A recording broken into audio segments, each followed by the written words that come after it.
저도 이제 한국 떠난 지가 오래돼가지고요. 30년이 넘었다 보니까 그 언어라는 것 자체가 한국에서 쓰는 그 언어, 슬랭이 굉장히 익숙하지 않을 때가 참 많이 있는데요.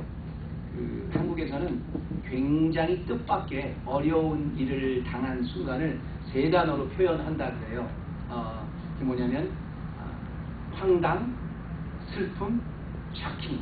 샤킹은 물론 외래어이기 때문에 영어지만 어쨌든 그 아주 뜻밖의 전혀 예상할 수 없는 상황을 당했다 그러면 제일 먼저 황당, 슬픔, 그리고 샤킹입니다. 뭐 이렇게 얘기를 하는 게 있다고 그러는데요.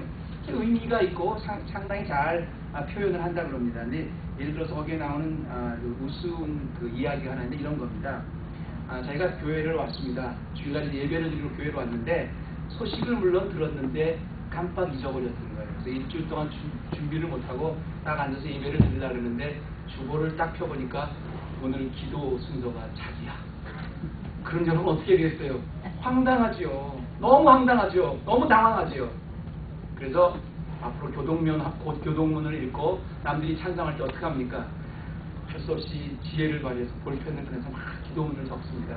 그래서 교동문을 할 때 막 왜 이렇게 빨리 지나가? 왜 이렇게 빨리 지나가? 막 급하게 기도문을 적을 때 자기 모습을 보면 그건 황당한 게 아니라 참 서글프다는 거예요. 슬프다는 그렇죠? 남들 막 찬양하고 있는 자기가 지금 기도문 적고 있는 거예요. 정말 충격은 그리고 이제 딱 올라갔습니다. 기도가 끝나고 찬송가가 다 끝나고 딱 이제 드디어 급하게 적은 기도문을 다 마치고 올라갔는데 자기가 급하게 적은 기도문 쪽지를 안 갖고 올라갔어요. 그거는 샤킹입니다. 그래서 황당, 슬픔, 샤킹을 그렇게 표현하는 것을 제가 들었습니다. 뭐 꼭 그런 것뿐이겠습니까? 우리가 일반 상식을 초월하는 아주 황당한 일을 당할 때, 전혀 준비하지 못한 어려움을 당할 때 우리가 보통 우리 마음속에는 황당하고 슬프고 샤킹하지요. 중요한 것은 말입니다. 예를 들어서 시골 농촌에서 아주 평범하게 아주 단조롭게 사시는 분들은 사실 그런 일을 당할 경우가 조금 작지요. 그러나 도시에서 그것도 또 어느 정도 위치가 있고 사업도 하고 또 상당히 높은 자리까지 올라가신 분들일수록 이런 황당, 슬픔, 샤킹의 순간이 많다는 거죠. 예를 들어서 평생을 모았던 재산이 어떻게 주식이 잘못돼서 갑자기 휴지 조각이 됐다든가, 아니면 건강을 자신했는데 어느 날 갑자기 자기가 병상에 쓰러졌다든가, 그렇게 평생을 말을 잘 듣던 자녀들이 어느 날 갑자기 말을 안 듣는다든가, 전혀 변했다든가, 그럴 때 보면 우리가 황당하고 슬프고 샤킹합니다. 평범한 사람보다는 중요한 직책과 많은 일을 할수록 그런 일을 많이 당하지요. 예를 들어서 미국의 대통령이라고 하면 얼마나 많은 그런 일을 당했어요. 그런데 저는 성경에도 보면 이렇게 황당하고 슬프고 샤킹한 일을 당했던 사람이 많은데 그 중에서도 누가 가장 그런 일을 많이 당했을까를 한번 생각해 보았어요. 가만히 성경을 생각해 보니까 이런 황당하고 슬프고 샤킹한 순간을 가장 많이 당한 사람은 아마 사무엘이 아닐까 이런 생각을 한번 해봅니다. 왜냐면요, 사무엘이라는 사람은 이스라엘의 선지자로 뽑힘을 받았지만 그 시대가 시대이니만큼 선지자의 역할만 했던 사람이 아닙니다. 이스라엘의 선지자의 역할만 해도 굉장히 기대하지 않았던 어려운 일을 많이 당했을 텐데 선지자 겸 제사장의 역할도 감당했어요. 더더구나 때는 사사시대에서 왕정시대로 옮겨가는 과정에 왕의 역할까지 실제로 담당했던 사람이 사무엘입니다. 그리고 여러분 한번 생각해 보십시오. 전 나라에서 가장 중요한 직책, 선지자, 제사장, 그리고 심지어는 왕의 역할까지 감당했던 사람이니 그 일생을 통해서 얼마나 황당하고 정말 샤킹하고 슬픈 순간을 많이 당했겠냐는 말씀입니다. 근데 오늘 말씀 보면요, 그 중에서 사무엘이 당했던 그 황당하고 슬프고 샤킹한 그런 많은 일들 중에서도 가장 황당하고 가장 슬프고 가장 받아들일 수 없는 그런 상황을 만나게 됩니다.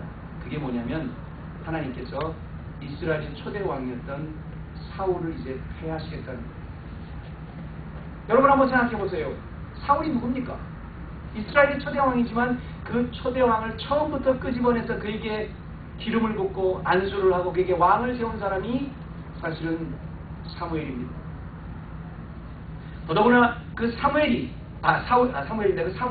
왕으로 세웠던 그 사울의 영적 지도를 누가 해야 돼요? 사무엘이 해야 됩니다. 근데 그 사무엘이 영적 지도를 실패했구나. 내가 제대로 사울에게 영적으로 지도하지 못했구나. 그런 책임감도 물론 있겠지만 이제 하나님께서 이 사울 왕을 패하시면 이스라엘의 안위는 어떻게 될 것인가? 거기에 대한 걱정이 왜 없겠어요? 또 과거에 자기가 이 사울과의 처음 왕으로 세울 때 그런 아름다운 기억 이런 것들 다 합쳐서 하나님께서 소중하게 생각했던 사울 왕을 패하겠다 결정하니까 사무엘이 슬퍼지기 시작합니다. 라마로 가서 울기 시작하는 거예요. 고통스러워하는 거예요. 하나님, 사울이 어떤 왕입니까? 이스라엘이 어떤 나라인데 왜 사울이 왜 저렇게 됐습니까? 그리고 그 다음부터 다시는 사울의 얼굴을 보지 못하지만 너무 슬퍼하는 거예요. 감당이 안 되는 거예요. 참 선지자로서 정말 힘든 순간이었습니다. 그런데 그때, 그렇게 힘든 바로 그때 하나님께서 사무엘을 찾아오십니다. 그리고 말씀하십니다. 사무엘아, 언제까지 슬퍼할 것이냐? 언제까지 슬퍼할 것이냐? 여러분 잘 듣시기 바랍니다. 바로 이때 하나님께서 사무엘을 찾아오셔서 너 왜 슬퍼하냐 그러지 않으셨어요. 사무엘이 슬퍼하는 거 이해하셨습니다. 사무엘이 그 아픔을 갖고 있는 것 이해하셨어요. 놔두셨어요. 그런데 문제는 언제까지 슬퍼하겠냐? How long? How long will you mourn for Saul? 사울을 위해서 얼마까지, 도대체 얼마 동안이나 너 계속 그렇게 슬퍼하고 괴로워할 것이냐? 이런 말씀이지요. 이 말씀을 보면서요, 이런 생각을 한번 해봅니다. 하나님께서 사무엘을 찾아오셔서 사무엘아, 너 언제까지 슬퍼할 거냐는 이 도전의 말씀은 물론 하나님께서 우리에게 만약에 영안의 눈과 귀를 열어주셔서 물어보시면 지금 내가 어떤 일에 의해서 고민하고 힘들어하고 어려워하는 모든 당신의 백성들에게 주시는 똑같은 말씀이 아닐까를 생각해 봤어요. 이미 우리 인생 가운데 사실 황당하고 슬프고 샤킹한 순간이 얼마나 많이 다가옵니까? 그 충격이 너무 커서 감당이 안 되는데 하나님께서는 그 감당 안 되는 우리의 심정을 이해하세요. 그리고 슬퍼하고 울면 울게 놔두세요. 그런데 어느 순간에 가시면 언제까지 그럴 것이냐 물어보십니다. 답답해하면 언제까지 답답해할 것이냐 물어보십니다. 오늘 하나님께서 사무엘에게 도전하셨던 사무엘아, 언제까지 슬퍼하겠느냐의 이 질문 가지고 과연 하나님께서 어떤 의도를 가지시고 어떤 마음을 가지시고 이런 말씀을 하셨을까? 거기서 우리가 배워야 될 게 몇 가지가 있습니다. 첫째는요, 하나님이 언제까지 슬퍼하겠느냐라는 이 질문은 말씀 그대로 사무엘의 슬퍼한 기간에 대한 질문이었습니다. 사무엘이 슬퍼하고 있는 그 시간에 대한 질책이었다는 말씀입니다. 언제까지를 한번 주목해 볼 때 우리는 시간적 개념을 가지고 이 사무엘서의 언제까지 좀 바라볼 필요가 있다 이 말씀이지요. 하나님께서 사무엘에게 찾아오셔서 언제까지라고 말씀하셨다는 이야기는 이미 하나님도 사무엘이 괴로워하고 슬퍼하고 우는 모습을 오래 지켜보신다는 것을 전제하고 하는 말씀입니다. 언제까지냐 이렇게 물어보기 전에는 사무엘이 굉장히 오랫동안 슬퍼했지요. 그런데 사무엘이 왜 슬퍼했습니까? 하나님께서 사울을 패하시겠다 그러니까 슬퍼했죠. 그런데 사무엘이 가만히 따져보면요, 하나님께서 사울을 패하시겠다고 했을 때 그 사건에는 배경이 있습니다. 우리가 15장 말씀을 오늘 다 읽지 않았습니다. 보면 사울이 하나님 앞에 아주 극도로 반항하는, 그야말로 과거 여리고성을 나와서 저기 아이성을 침하되 아간과 같이 아주 참 사악한 짓을 벌이죠. 왜냐면 하나님이 아멜렉을 다 점령하라 그러는데 거기서 점령하면서 자기에게 좋은 거는 싹 빼죠. 그리고 완전히 멸망하지 않습니다. 그때 사무엘이 사울의 그런 사악함을 보고 아니 당신 도대체 하나님이 다 진멸하는데 왜 당신 것만 다 남겨놨습니까? 이런 사악한 일을 합니까? 그랬을 때 뭐라 그랬어요? 사울이 내가 이렇게 다 좋은 것을 남겨놓은 거는 하나님 앞에 좋은 제사 드리려고 아주 거짓말까지 당당하게 하는 그런 모습으로 변해 있습니다. 그때 나온 말씀이 우리가 그 유명한 사울 왕이요. 하나님께서는 제사보다 순종을 기뻐하는 거 모르십니까? 우리가 그 말 잘하잖아요. 그게 그때 나온 말씀입니다. 근데 그 나온 말씀이 나올 때까지 정말 사무엘이 안타까운 마음을 가지고 제사보다도 순종을 기뻐하신 하나님을 모르는데 당신 하나님 앞에 제사 드린다는 명목으로 하나님의 말씀을 불순종합니까? 이랬을 때는 이미 벌써 사울은 그 불순종을 계속 반복해 왔었을 시점입니다. 그 전 14장, 13장, 12장을 계속 보면 사울은 이미 하나님을 떠나가기 시작했어요. 그래서 심지어는 자기 자신이 전쟁을 하기 전에 제사를 드리는 영적 제사장들의 영적 그 특권까지도 자기가 마음대로 침범을 합니다. 사무엘이 오기 전에 자기가 마음대로 제사를 드려요. 그리고 자기 마음대로 허세로 하나님의 뜻도 아닌 자기가 마음대로 맹세를 해요. 야, 저 블레셋을 점령하기 전에 모래 하나 먹는 사람은 다 죽임을 당하니라 막 이런 허세를 부려요. 누가 하나님이 그런 말 하지 않았대. 그래서 결국은 자기 아들이었던 그 요나단이 그 말을 모르고 전쟁을 하다가 꿀을 먹은 것 때문에 죽임을 당할 뻔했던 일까지 있습니다. 그래서 제가 무슨 말씀을 드리려고 그러냐면요. 이미 하나님께서 사울에게 사울 왕을 패하시겠다. 제사보다 순종을 기뻐하신 하나님이 불순종한 사울을 패하시겠다고 했을 때는 이미 그 스토리가 긴 거예요. 그리고 사무엘도 그걸 알았어요. 그런데도 그 긴 오랜 세월 동안 하나님께서 이미 과정이 있어서 그렇게 결정하신 건데 그걸 못 받아들이는 거예요. 여러분 그런 거 아닙니까? 예를 들어서 우리가 둘이 싸워요. 둘이 싸우면 정확히 보면 어떤 사람이 말을 잘못해서 내가 상처를 받아서 싸웠어. 근데 이 상처받은 사람 우리가 이해를 못하는 게 뭐냐면 이 사람은 그 말을 분명히 실수하고 잘못했지만 그 말이 나오기까지 5년, 10년 전부터 이 사람한테 계속 무의식적으로 상처를 받았어. 그래서 쌓이고 쌓인 게 폭발을 한 거예요. 근데 그 쌓이고 쌓일 때 뭘 몰랐기 때문에 그 상대방은 아니 내가 잘못했다 그랬지만 왜 꼭 그 한마디 때문에 그렇게 화를 내? 그러면서 그걸 못 받아들이고 왜? 과거에 그걸 모르기 때문에 생각을 안 하기 때문에 그래요. 지금 사울이 불순종한 한 번의 사건으로 그런 거잖아. 그 계속 사울이 이렇게 사악해 된다는 과정이 있는데 그동안 계속해서 하나님의 명령을 거부하고 하나님의 음성을 거부하고 하나님이 원하시는 것을 거부하고 계속해서 이 지경까지 오게 된 것입니다. 그런 과거를 다 뭉뚱그려서 단지 사울을 패하는 것으로만 너무 슬퍼하고 있는 사무엘에게 하나님께서 사무엘아 언제까지 너 슬퍼할 것이냐. 하나님은 이미 충분히 기다릴 만큼 기다리셨어요. 참을 만큼 참으셨어요. 여러분 하나님이 우리를 향해서 어떤 일을 하실 때 여러분 한번 솔직히 우리 한번 생각해 보십시오. 왜 나에게 이런 슬픔 당했는지, 왜 나에게 이런 고통 주시는지, 하나님 왜 나에게 이런 십자가 주시는지 이유도 있습니다. 물론 인간이니까 과거에 대한 미련도 있을 겁니다. 더더구나 사울 굉장히 총명했어요. 사울 굉장히 지혜로웠습니다. 사울 굉장히 겸손했습니다. 그런데 이제는 아니에요. 그건 과거의 일이에요.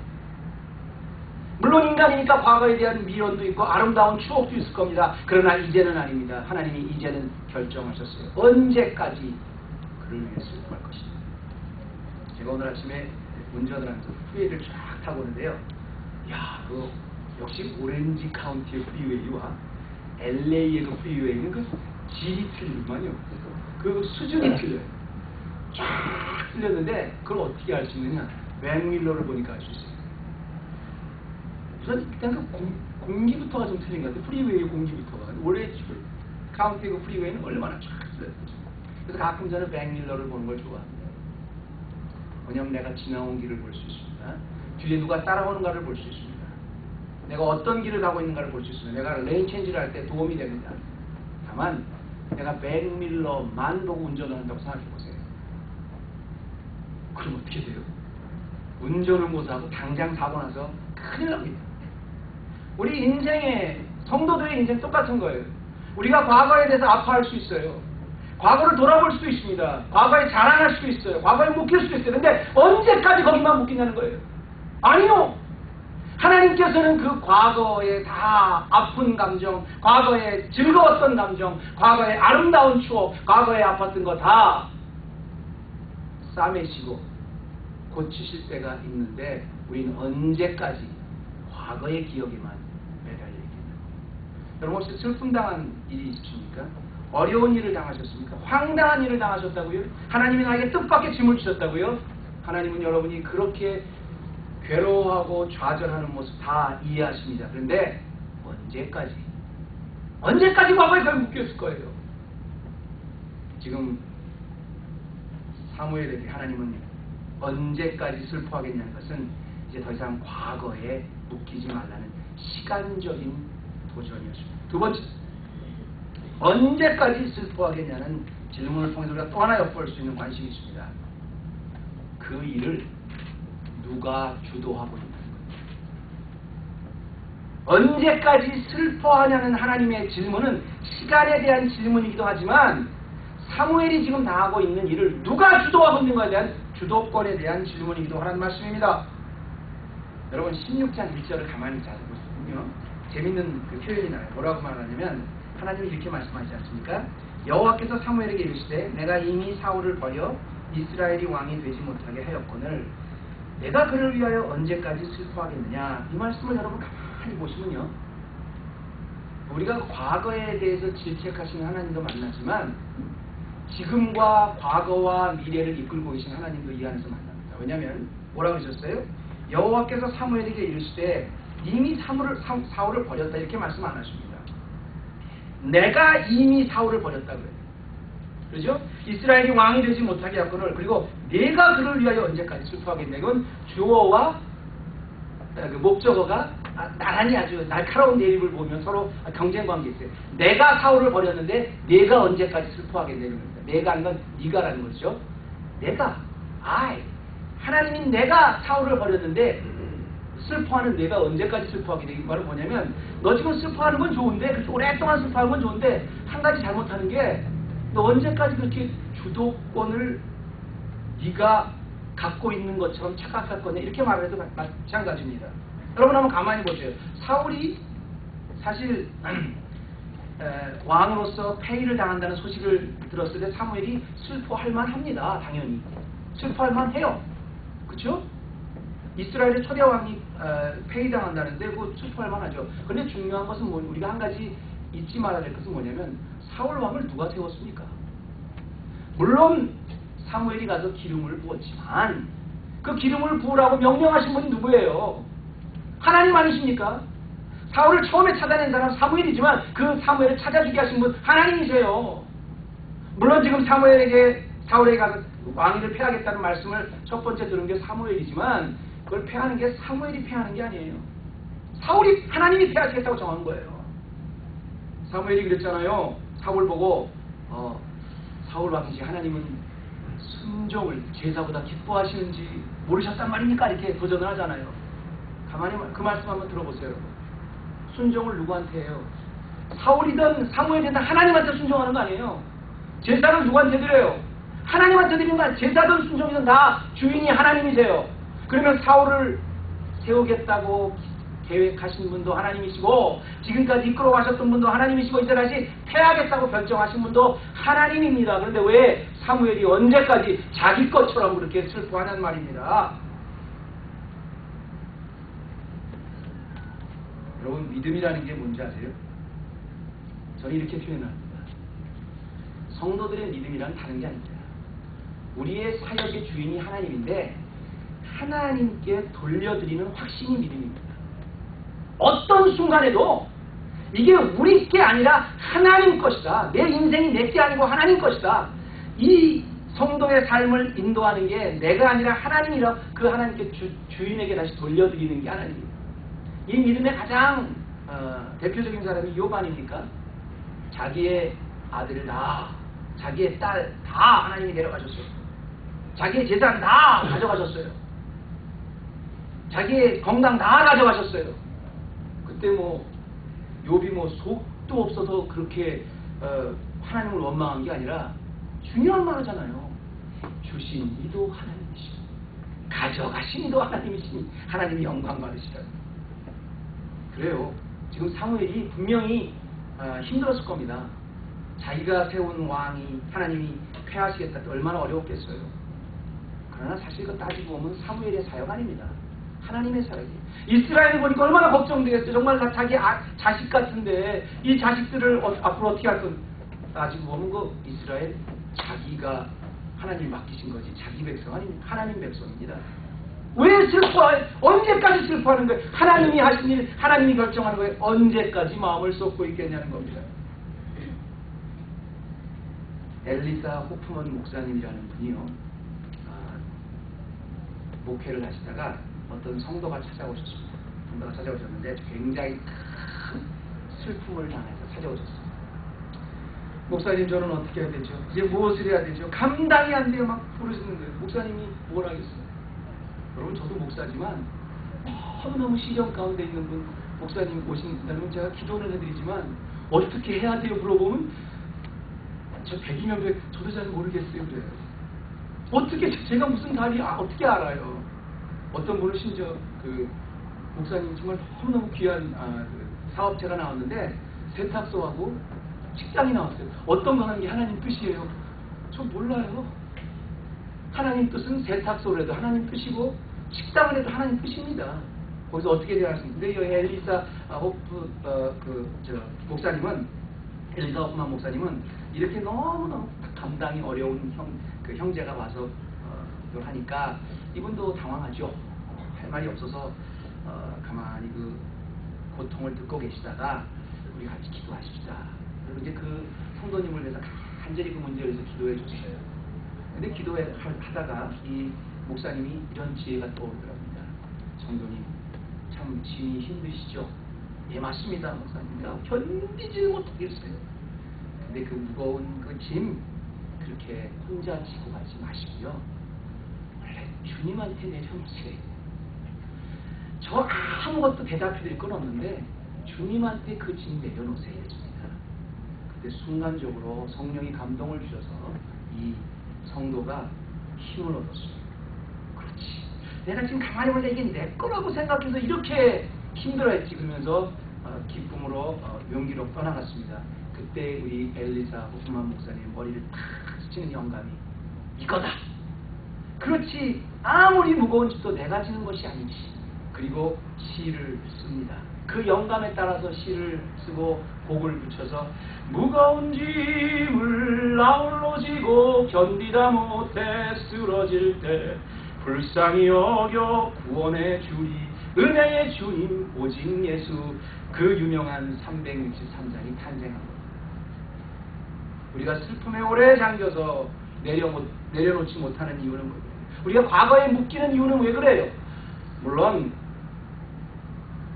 그 과거의 아름다움 때문도 그렇습니다. 그 과거에 묶인 것은 정말 과거에 내가 진짜 이 너무너무 당한 상처가 커서도 그렇습니다. 또는 내가 너무 그 과거에 나눴던 그 귀한 그 메모리 때문에도 내가 내려놓지 못합니다. 더 중요한 것은 그게 내 것이 아니라는 것을 고백하지 못하기 때문에 그런 거예요. 받아들이지 못하기 때문에 그런 거예요. 아니요, 그건 하나님이 주신 겁니다. 하나님이 거두어 가신 거예요. 하나님이 주도하신 겁니다. 하나님이 나에게 축복해 주신 겁니다. 그것을 착각할 때 우리는 내려놓지 못합니다. 그때 하나님께서 언제까지 슬퍼하겠느냐 이런 도전을 주십니다. 마지막입니다.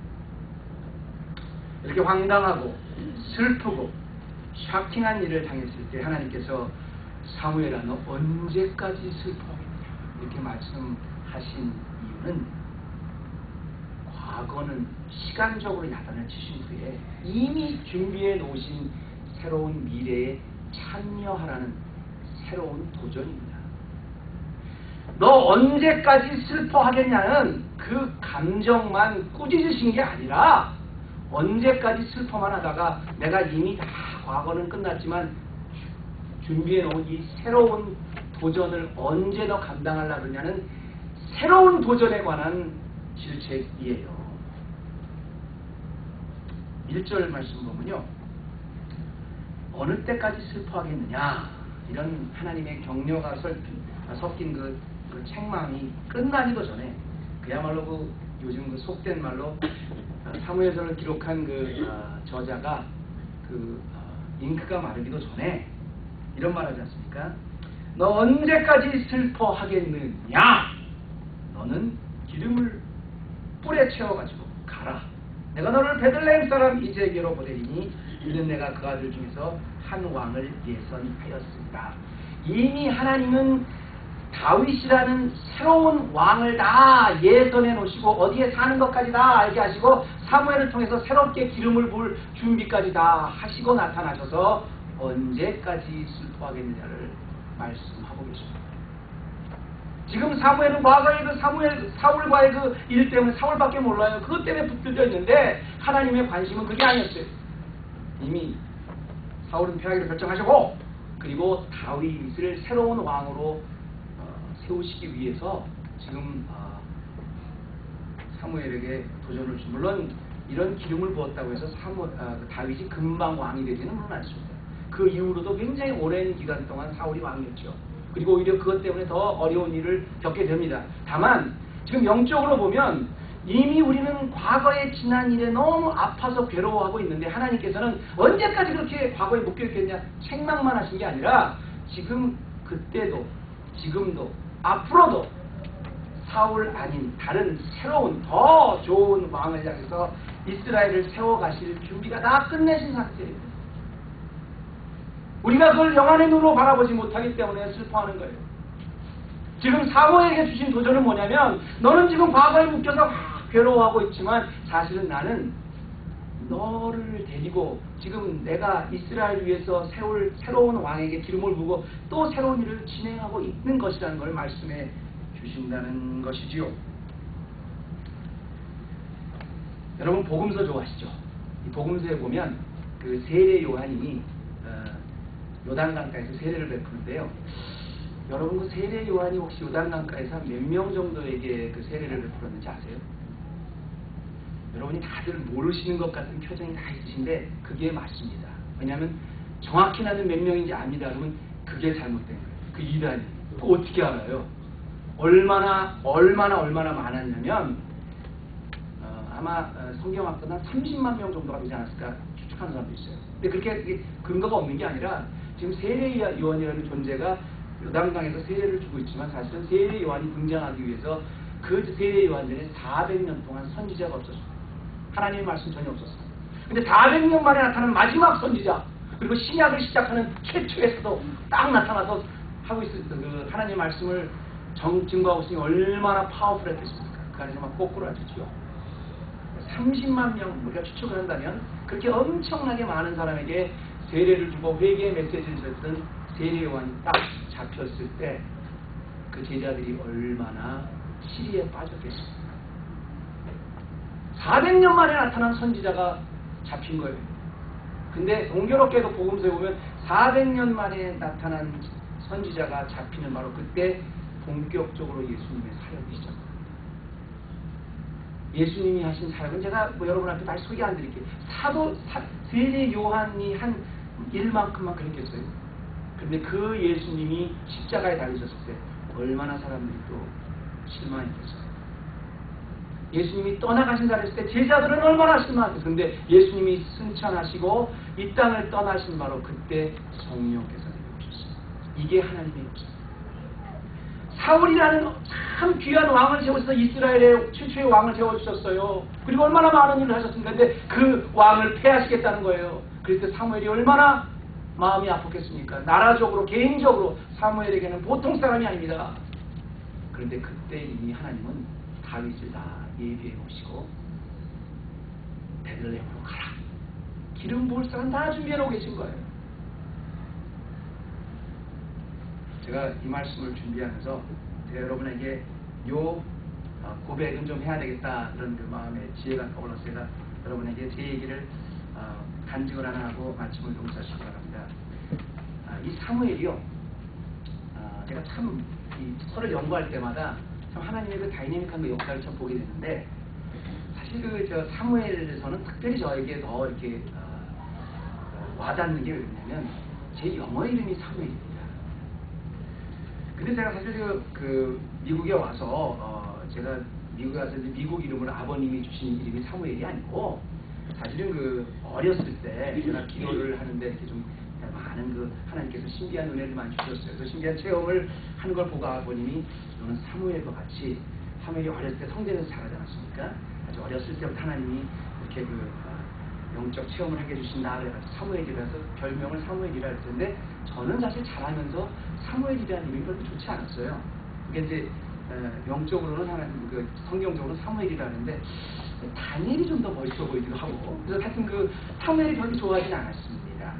그런데 제가 이제 성장해서 좀 성경을 조금 배우고 나다 보니까 아까 서두에도 말씀드렸듯이 사무엘이 진짜 멋있는 사람이잖아요. 한 남자로 태어나서 뭐 진짜 중요한 역할을 한번 해본다는 것도 괜찮은데, 한 나라의 왕의 역할, 아마 실제로 왕은 아니죠. 왕의 역할을 했죠. 제사장의 역할, 또 그 하나님의 선지자의 역할, 이 세 가지를 다 감당해본 남자가 어디 있겠어요. 이야, 이거 진짜 우리 아버님이 선견지명이 있으시구나. 그래서 나를 사무엘로 하셨구나, 그렇게 생각을 하고 그 다음부터 사무엘이 너무 좋아졌습니다. 그래서 제가 그 아기를 놓을 때마다 아니 하나님이 아들을 주시면 꼭 사무엘 주니어로 내가 이름을 줘야 된다고 생각을 했습니다. 근데 여러분 아시다시피 첫째 딸을 주셨고, 둘째에는 딸을 주셨어요. 근데 셋째에는 교만할까봐 또 딸을 주셨는데, 넷째에는 정말 확실하게 나에게 인쳐주시기 위해서 또 딸을 주셨습니다. 그때 이제 넷째 내 아들을 그 딸을 줘서 제 자녀에게 사무엘이라는 그 사무엘 주니어라는 이름을 그 제가 줄 기회는 없었습니다. 다만 저는 사실 그렇게 사무엘이라는 이름이 멋있다 그렇게만 생각했어요. 그래서 제가 신학교를 가서 공부를 하고 목사가 돼서 이 말씀을 묵상하면 묵상할수록 제가 가장 간단한 진리 하나를 잊어버렸습니다. 아버님이 어렸을 때 저에게 이렇게 가르쳐 주셨던 중요한, 그때 아버님도 물론 모르셨겠죠. 장로님이셨으니까. 중요한 사무엘의 진리는 뭐냐면, 사무엘이라는 이름 자체가 여러분 무슨 뜻인 줄 아세요? 그 샤무라는 그 하나님 듣다, 이렇게 그 hear, listen 이라는 그 샤무라는 동사와 엘, 하나님이라는 명사가 합쳐서 이제 샤무엘이 된 겁니다. 그러니까 하나님의 음성을 듣는다 그런 뜻이에요. 그 사람이 제사장이고 왕이고 선지자 모든 일을 감당해서 멋있는 유명한 사람이라서 사무엘이 유일한 게 아니라 하나님의 음성을 듣는 사람이기 때문에 너무너무 귀한 이름인 거예요. 어렸을 때부터 하나님의 이름을 넣었잖아요. 여러분 한번 생각해 보세요. 정말 뉴스를 보면 참 말도 안 되는 사건이 나옵니다. 이 시대가 어떻게 되려고 이렇게 변해가나. 여러분 주위를 한번 보세요. 과연 이 세상에 소망이 있을까?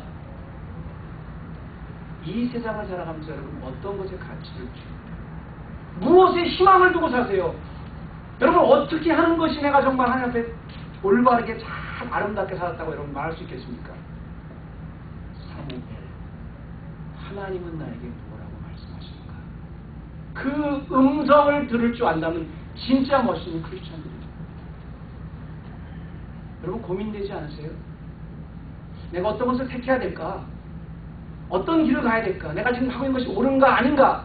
여러분 고민 안 되세요? 여러분 황당, 슬픔, 샤킹 당했을 때 내가 무슨 일을 해야 될까? 여러분 정말 당황되지 않으세요?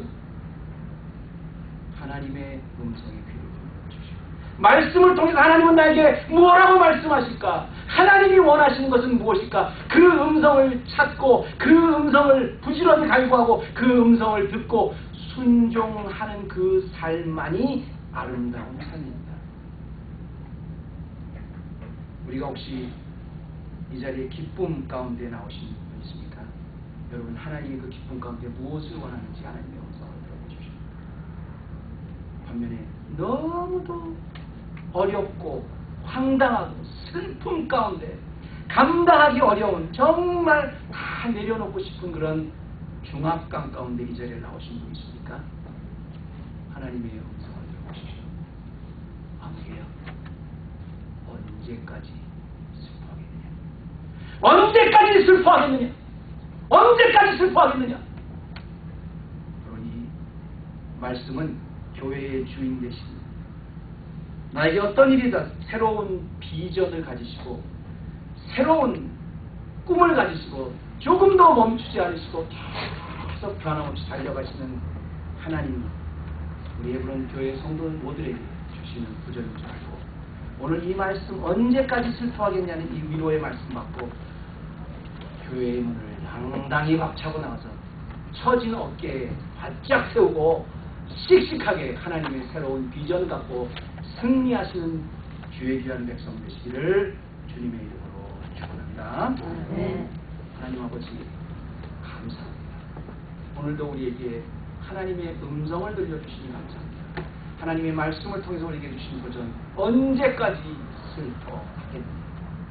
하나님 이 말씀에 무릎 꿇게 하시고 이 말씀 듣고 항복해서 비록 지금 이 순간에 나올 때는 많은 짐과 어려움과 갈등과 고민 가운데 나왔다고 해도 이 말씀에 위로받고 이 세상을 향해 내 뒤에 모든 플랜을 완전히 갖추고 나에게 격려해 주신 하나님의 음성으로 알고 씩씩하게 세상을 향해 걸어나가는 우리 헤브론 교회 성도 모두 되게 하여 주시옵소서.